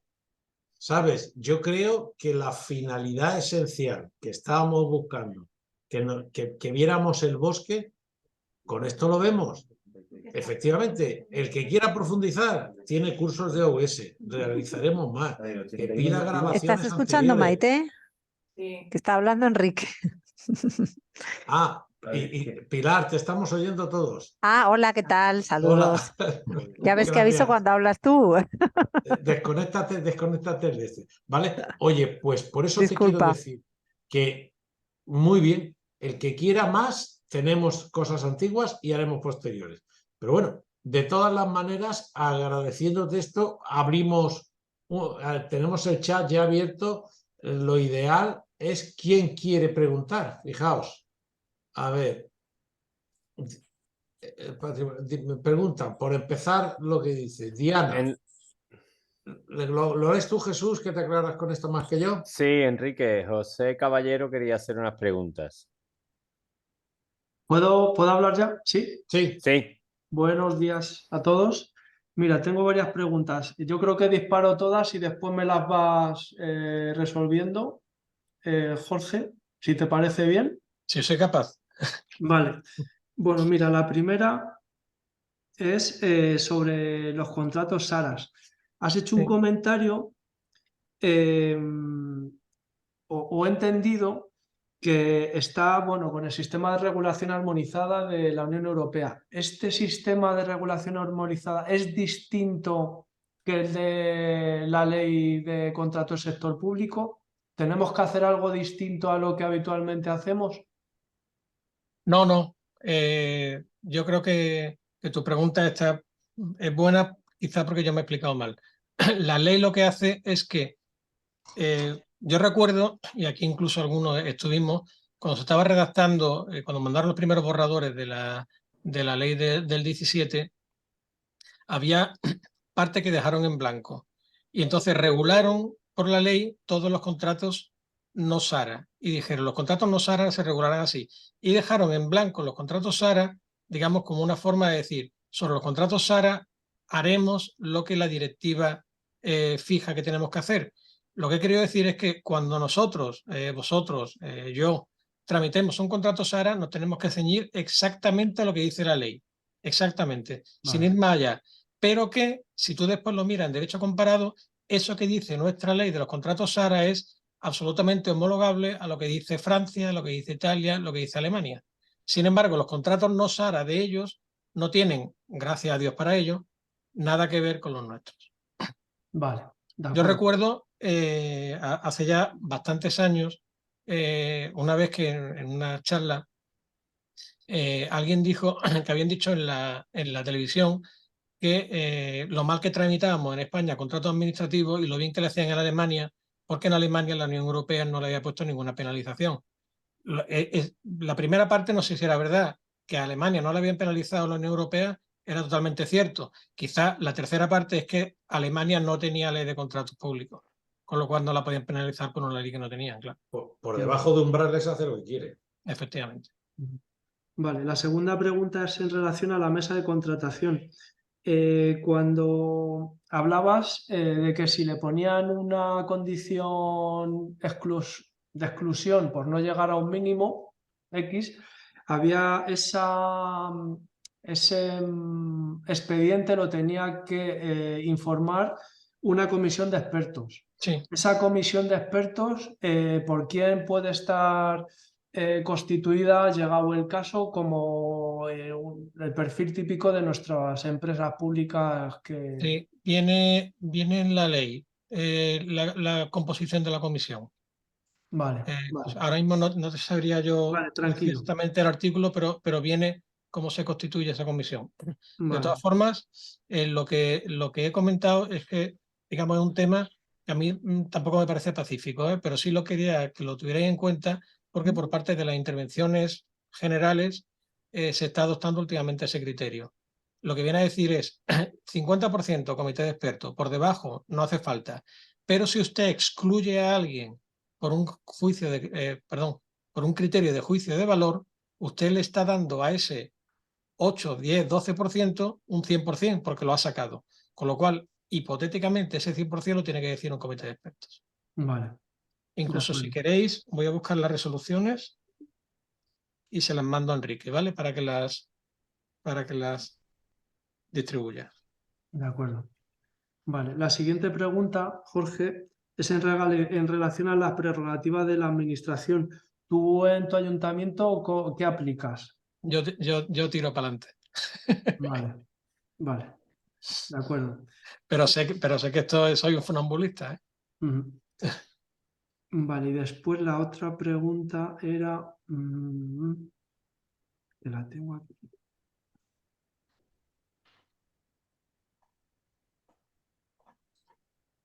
Vale, en el tema de... Tú has dicho que la primera parte, cuando se prepara el contrato y se adjudica, está regulado por la Ley de Contratos del Sector Público, y la segunda parte ya está regulada por el derecho civil, creo que había Privado, el ordinario, ¿no? Por así decir. exactamente.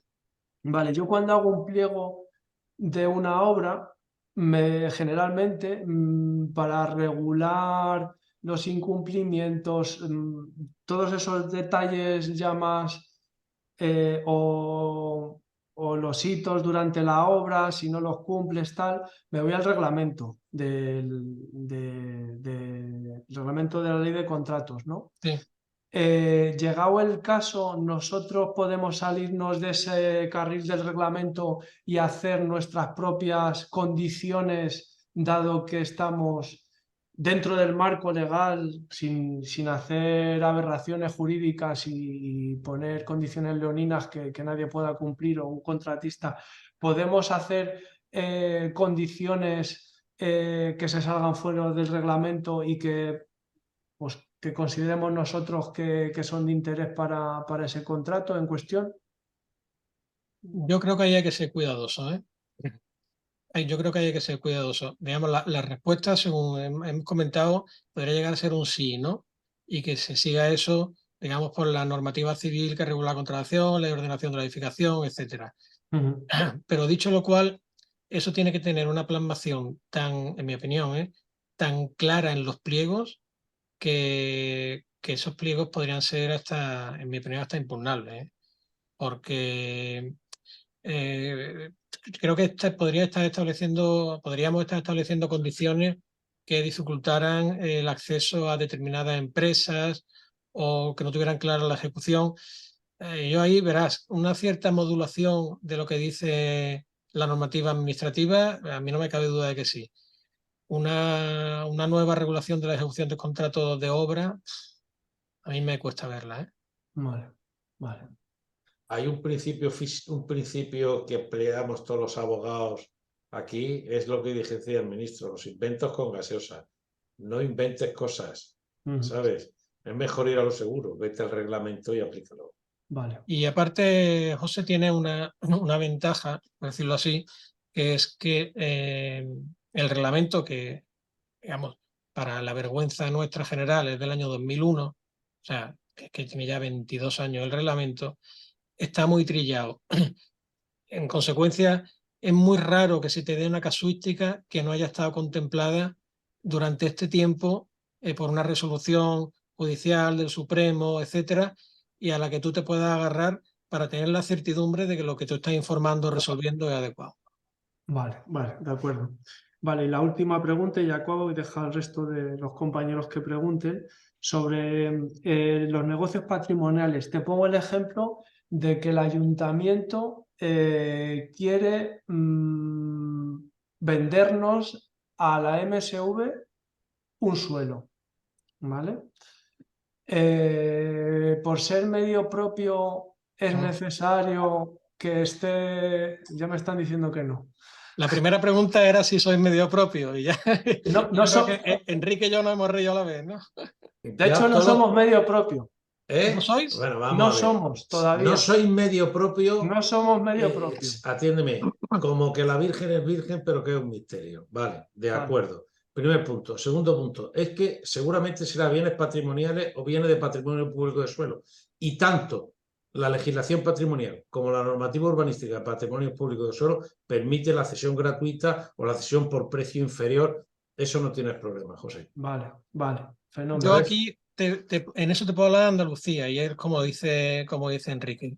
Aquí se permite la cesión de PMS, siempre digamos cesión Respetando la finalidad última. finalista, efectivamente, cesión finalista, y cesión que puede ser cesión normal como podemos imaginar, cesión a seca, o el negocio general que sería una cesión fiduciaria, ¿no?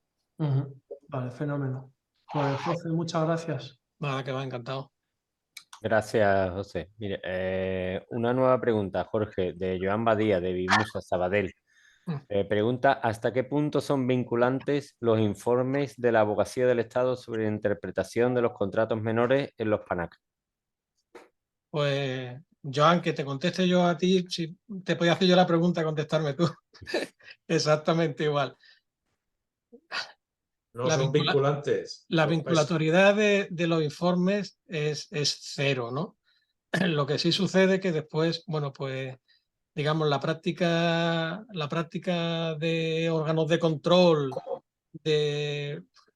pues hace que exista casi una vinculación de hecho a lo que en derecho no es más que un informe, y muchas veces, o en este caso, por ejemplo, pues verá, la Abogacía del Estado podrá informar los temas del sector público estatal, ¿no? Siempre son informes extraordinarios, sin duda, de gente muy cualificada, sin duda, pero en mi opinión la sí, vinculatoriedad pero hay un ejemplo fenomenal, que es la circular que hicieron la Abogacía del Estado y la Intervención General sobre el tema de los 80% y tal que igual, que hasta el propio Tribunal de Cuentas le han dicho que se lo ha inventado. ¿Me explico? de los medios propios, ¿no? De los medios propios. Luego, Sí. un juez, yo entiendo que prescinde mucho de ese tipo de interpretaciones porque la interpretación es suya. ¿Me explico? Sí, el problema la circunstancia que yo añadiría, Enrique, es que hoy en día estamos sometidos a una cantidad de controles por parte de la OIRESCOM, por parte del Tribunal de Cuentas, por parte de las publicaciones trimestrales, por parte de tal, que existe una especie como de retracción por parte de los órganos a no seguir el mayor número de recomendaciones posibles. Yo en una de las que he visto, de las que he puesto, fijaos que habían de las Islas Baleares, habían en una decía una y en otra decía lo contrario. O sea, es imposible seguir las dos, ¿no? Pero, Joan, como tú sabes igual o mejor que yo, vinculatoriedad no, obviamente. Mira lo de la Oirescope, que empezó a decir de los tres menores y tal y que igual, y una Acordaros, junta de contratación detrás de otra, estoy diciendo, oiga, que señor mío, habla usted del tiempo, no No, habla usted de pero esto. es que esto además lo digo más que nada y estoy de acuerdo con Jorge, ¿no? Porque al final, cuando nos pasan auditorías y nosotros ponemos nuestra propia interpretación sobre la norma, porque el 318 dice lo que dice, ¿vale?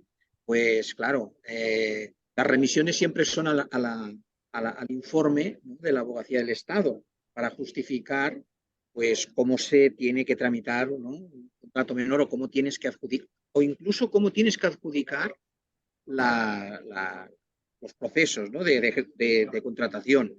Entonces dices, a ver, ya, aclárense, por favor, porque lo que no puede ser es que una consulta llegue a tanto. No sé si me explico. Es decir, yo hasta que no haya un juez que me diga de que eso se tiene que interpretar así, me guste o no me guste, pues vale, entonces lo acataré. Pero es que una consulta que dices, bueno, pero es que yo leo lo contrario. Es que yo leo, cuando leo, y mira que lo he leído veces el artículo, ¿eh? o leo lo que dice, ¿no? Y siempre pone lo que dice y no se cambian las palabras, Fíjate, ¿no? Joan, tú te acuerdas, vete al Código Civil. Las fuentes del Claro, ordenamiento claro. jurídico son la ley, la costumbre y los principios No, generales del derecho. Solamente en la jurisprudencia complementará el ordenamiento jurídico con con la doctrina que de forma reiterada establezca el Tribunal Supremo al interpretar y aplicar la ley. Pero la jurisprudencia, no la OIRESCOM, la Abogacía del Estado, Correcto. Pepito Pérez, el de los palotes, o el catedrático de no sé qué, que ha escrito por ahí lo que se le ha ocurrido. Porque Claro, es que muchas de las interpretaciones son para echar a correr, ¿eh? Para cargar el claro, derecho es que administrativo es con efecto eso. retroactivo. Es eso, es eso. Es que hay como una especie de mezcla entre, bueno, esto viene a colación también de la pregunta que también he puesto a la segunda, que era sobre el tema de las prerrogativas, ¿no? Claro, el tema de las prerrogativas, si podemos tener o no tener, claro, si tengo que ser justo, yo entiendo que no debemos tener prerrogativas. ¿Por qué? Pero ¿por qué? ¿Por qué? Eso no estoy de acuerdo contigo. No, sí, yo estoy de acuerdo. No, porque hay determinado. Fíjate, los jueces civiles, que yo he ido a alguna conferencia de los jueces civiles admiten el principio de pacto entre las partes. Sí. Y si luego te va a juzgar un juez civil, si el otro tú lo has puesto en los pliegos, lo has puesto todo, lo has puesto en el contrato, y el tío te ha dicho que sí a todo, y tú eres administración, los jueces civiles no te están complicando la vida como nos estamos complicando. No lo sé, no estoy tan seguro, porque al final, como que los procesos de licitación tienen dos partes muy bien diferenciadas, lo que es la preparación y lo que es la adjudicación. Entonces, yo entiendo que cuando hacemos una preparación, o sea, cuando publicamos una licitación, que ahí sí que, por ejemplo, claro, hay muchos licitadores que nos preguntan, hacen las preguntas antes de presentar las ofertas, que las respondes a través de las plataformas, ¿no? Dices, bueno, oye, ¿y esto que dice en el pliego qué significa? Ahí estás interpretando, de alguna manera tú estás dando la interpretación tuya sobre el pliego que tú has realizado y has echado al mercado, ¿no? Muy bien. Pero otra cosa es cuando es la adjudicación, cuando es la ejecución del contrato. Y claro, si la propia ley de contratos del sector público nos está diciendo que debemos ceñirnos a la normativa civil, porque es un contrato civil privado, caramba, pues es que en aplicación... Lo que sean condiciones de ejecución pactadas no tienen más remedio que cumplirlas. Sí, pero... Algunos criterios de interpretación sí que podrían ir en contra del principio general de interpretación de los contratos por una de las partes. Pero claro, todo lo que sea ejercicio de instrucciones, no lo veo tan claro, criterios de ejecución. No lo veo tan claro porque hay muchas instituciones, el abuso de derecho, la posición de poder y además el 1256 que dice que, y eso nos enseñaron desde antiguo, que los contratos no se pueden dejar al arbitrio, la interpretación de los contratos al arbitrio de uno de los contratantes. Bueno, ¿hasta qué punto eso, desde el punto de vista civil, hablo desde el punto estrictamente civil, puede pactarse? O sea, sí. me cuesta... Sí, pero la mitad de nuestras interpretaciones es en ejecución de contratos. Son criterios particulares de ejecución, que están claros. Pero ¿a qué esa pregunta no se la hacen al ayuntamiento? No, el ayuntamiento lo tiene muy claro, porque el ayuntamiento ya tiene todo el poderío, por decirlo de alguna manera. Ellos no tienen, son contratos administrativos y por tanto no tendrán ese inconveniente. Pero a nosotros, los jueces, yo no he tenido ocasión de encontrarme en una situación de esta en que un juez civil me tenga que interpretar, aparte de que yo no lo tenemos en los contratos así. Yo al final lo que hago cuando puedo es que las resoluciones los pongo a un tribunal arbitral. Prefiero el tribunal arbitral que los jueces en muchas ocasiones, y por tanto lo tengo dispuesto de esta forma, ¿vale? Que ahí sí que no me van a discutir. La cláusula arbitral no me la van a discutir, pero la cláusula en la cual yo le digo a la otra parte, por mucho que el pliego esté aprobado y que no esté impugnado y por tanto definitivo, no tengo claro que un juez no me pueda decir, oiga, esto es una cláusula nula y por tanto no debe tenerse en cuenta. Tienes siempre ese riesgo, efectivamente. Sí, yo estoy totalmente de acuerdo. Por eso he plasmado las dos claro. Las dos vertientes. Yo lo que sí, hay un factor, y sobre todo en un ayuntamiento grande como el mío, que es también un factor de seguridad jurídica, y aunque parezca contradictorio, el argumento es a favor del licitador. Si tú preguntas por cualquiera de nuestras empresas, de las DVS, que no sé cuántas son, las de DVS, si tú preguntas al licitador cuál es la personalidad jurídica de la empresa, no lo tiene ni idea.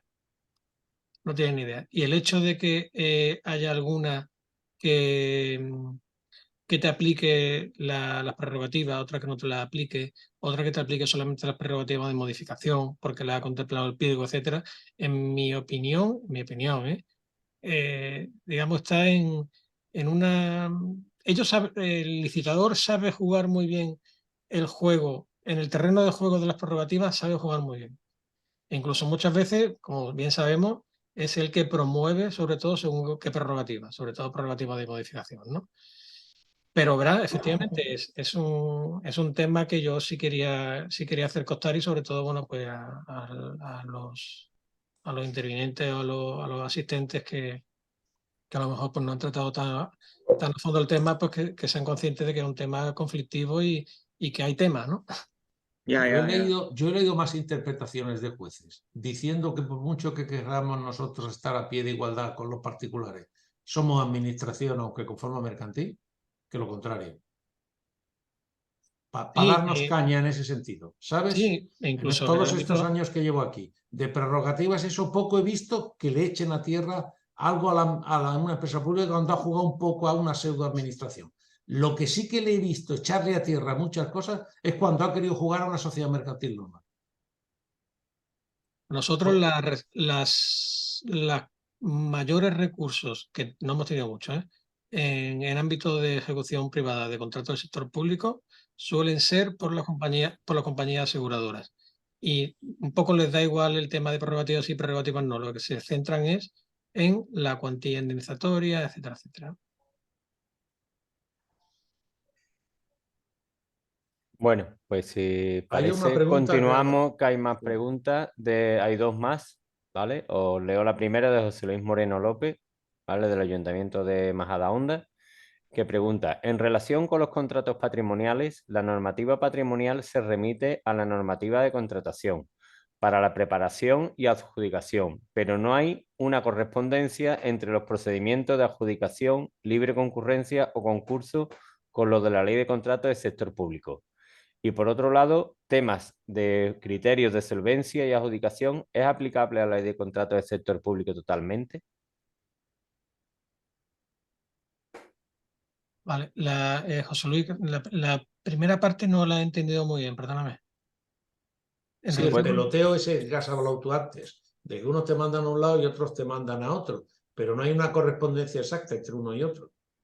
Sí, no, me refería, no sé si me oís, sí. Sí, sí, perfectamente. Sí, sí, claro, a los diferentes procedimientos de adjudicación de la ley de contratos, ¿no? Quiero decir, en el fondo es que hay que hacer como un poco trabajo de orfebrería, ¿no? Es decir, ver de la ley de contratos qué es aplicable, ¿no? A eso un poco me refería, ¿no? Sí, porque, claro, como la remisión es tan genérica y no son los mismos. Es decir, la ley de contratos habla de libre concurrencia y concurso, ¿no? Entonces, claro, no son los procedimientos de adjudicación los mismos que la ley de contratos, ¿no? Sin duda, es así. Y ahora yo lo entiendo y entiendo también la segunda parte. Sí.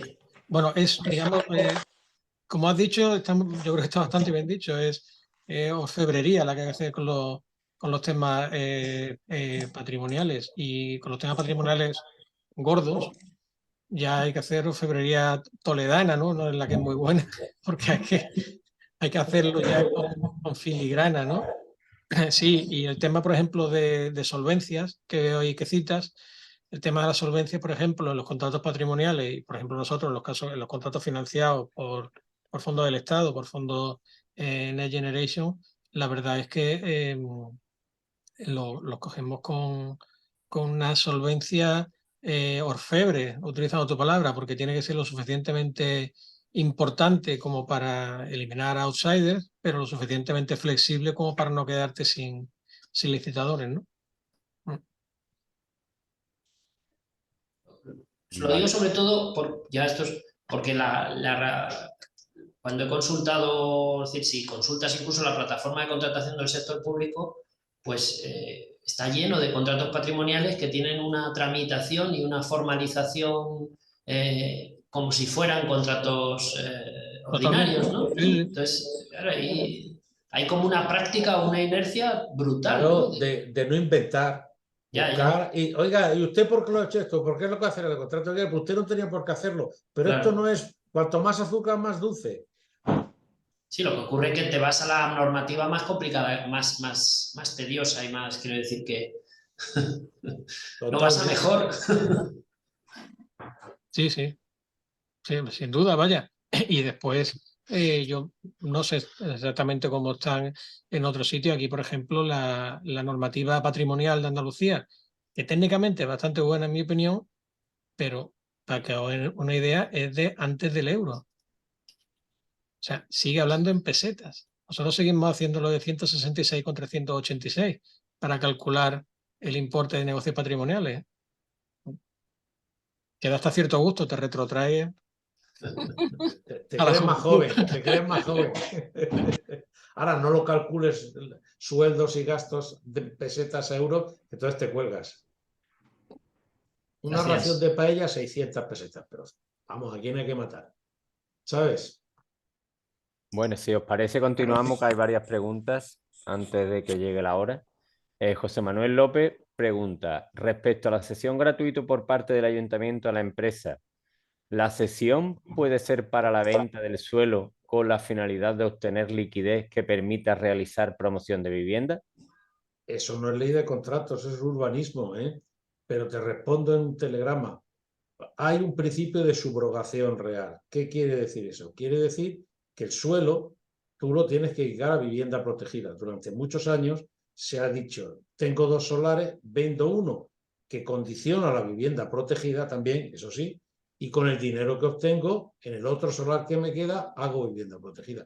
Eso se puede hacer perfectamente siempre que se justifique y se deje clarísimo la finalidad, por dónde ha pasado el dinero, porque es una de las excepciones del principio de caja única. Hay que dejarlo todo muy claro. Vale. Eva Bataller de Selugata pregunta, solicitar aclaración respecto al negociado sin publicidad para Spanac. Me ha parecido que se indicaba que no era un procedimiento aceptado, pero si se dan condiciones del artículo 168, ¿sí se podría? ¿Sí que se podría? Vale, la estaba leyendo. Se indica que no era un procedimiento aceptado, pues en las condiciones del 168 sí se podría.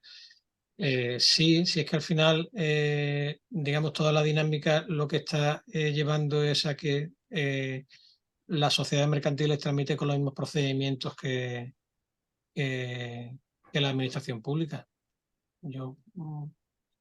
Sí, obviamente ya no existe el negociado sin publicidad por razón de la cuantía, pero porque ha desaparecido para todos. Ahora, en principio,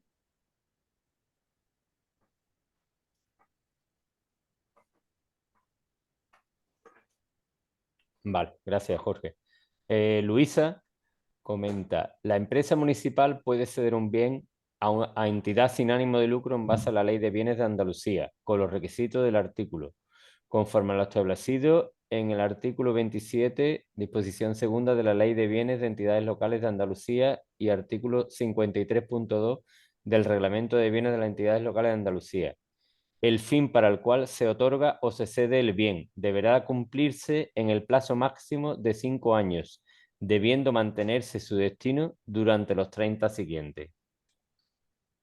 Luisa, ¿ese artículo habla de la cesión de bienes o la cesión de uso? Habla de la cesión de bienes. Cesión de bienes, Sí. no es cesión de uso del bien. No, es de bien, del bien. La cesión Luis, gratuita. Luisa, ¿lo dices por la pregunta que te hacía tu anterior compañero? Sí, vamos, porque Vamos, estamos con yo un te tema, cuento la verdad es que he aprovechado, porque estamos con un tema así de yo, para una residencia de ancianos y precisamente tengo un consejo el miércoles para hacer la sesión. yo te Digo, digo si lo la que hacíamos empresa, nosotros en si lo que puedes aplicar hacía. ley de bienes, vamos directamente.